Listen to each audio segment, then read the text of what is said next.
प्रेरणास्पद कथा YouTube channel पर मैं धनंजय जैन आप सभी का हार्दिक अभिवादन करता हूँ। दोस्तों, किसी ने ठीक ही कहा है, भरोसा ऊपर वाले पर है। तो जो लिखा है तकदीर में वही पाओगे, मगर भरोसा खुद पर है तो ऊपर वाला भी वही लिखेगा जो हम चाहेंगे।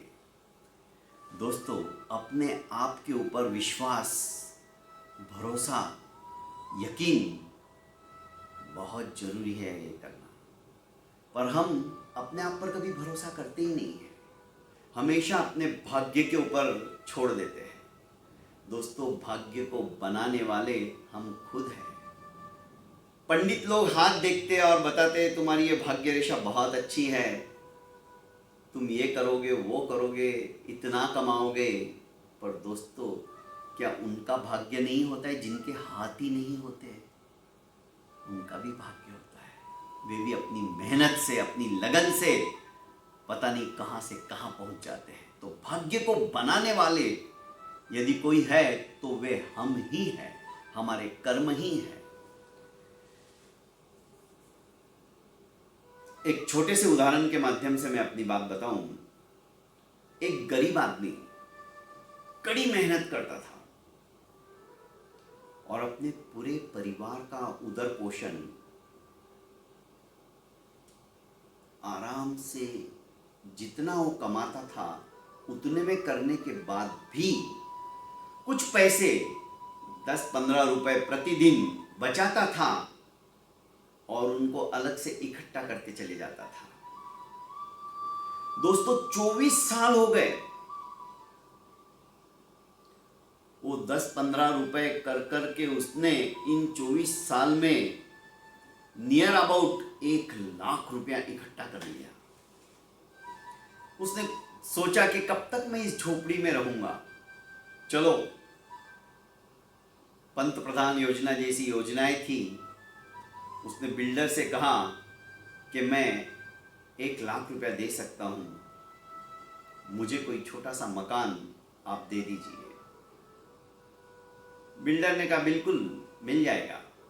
और जो गरीबों के लिए मकान बनाए जा रहे थे उसमें से एक मकान इस गरीब को भी दे दिया गया, पैसा चुका दिया। जिस दिन मुहूर्त था घर प्रवेश का, गृह प्रवेश का, उसके 2 दिन पहले रंग रोगान सब कुछ हो चुका था।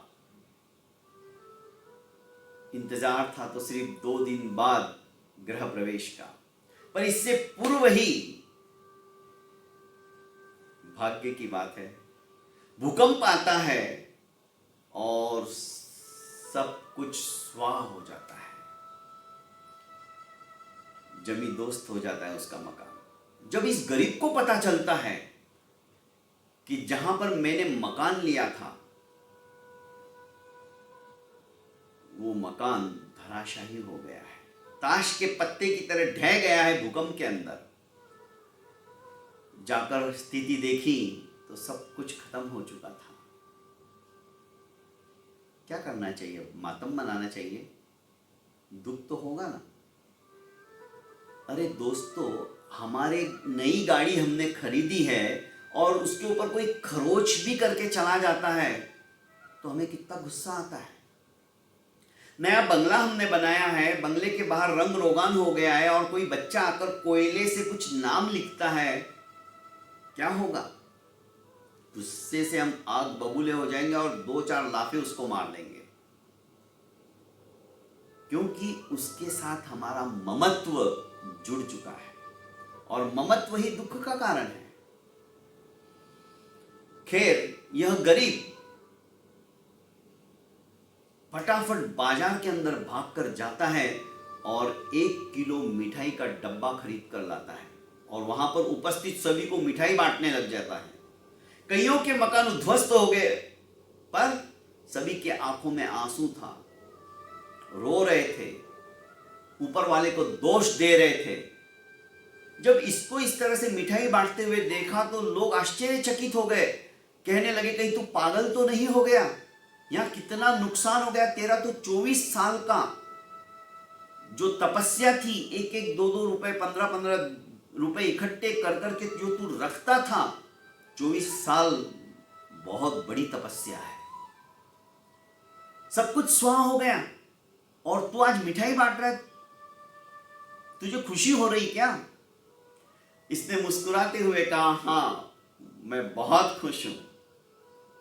लोगों ने सोचा कि ये तो सचमुच में पागल हो गया है, पर उसने कहा मैं पागल नहीं हूं, मैं बहुत खुश हूं। सोचो यही भूकंप यदि 2 दिन के पश्चात आता, जब मेरा गृह प्रवेश हो जाता, तब तो मेरे बीवी और बच्चे सब कुछ समाप्त हो जाते। उस ऊपर वाले की बहुत बड़ी मेहरबानी है कि उसने मुझे ऐसी सोच दी। अरे मकान तो फिर बन जाएगा, पर मेरा परिवार ही और मैं ही समाप्त हो जाता, तो मेरे जो सपने हैं मैं जिंदगी के अंदर कभी भी पूरे नहीं कर पाता। उसने मुझे एक और मौका दिया है, और कड़ी मेहनत करूंगा, पर अपने सपने को साकार करके रहूंगा। दोस्तों, ये होता है जुनून, ये होता है कुछ करने की भावना।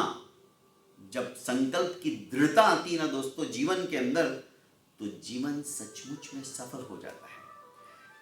दोस्तों, प्रेरणास्पद कथाएं, जो छोटी छोटी कहानियों के माध्यम से हम कुछ ना कुछ नसीहत अपने जीवन में उतारने की कोशिश करते हैं, और आपको मेरा ये चैनल सचमुच में पसंद आता है, तो आप इसे लाइक कीजिए, सब्सक्राइब कीजिए, और ज़्यादा से ज़्यादा अपनों को ये फॉरवर्ड करते रहिए। क्या पता कौन सी कहानी सुनकर किसके जीवन के अंदर परिवर्तन आ जाए और उसका पुण्य फल आपको प्राप्त हो। बहुत बहुत धन्यवाद।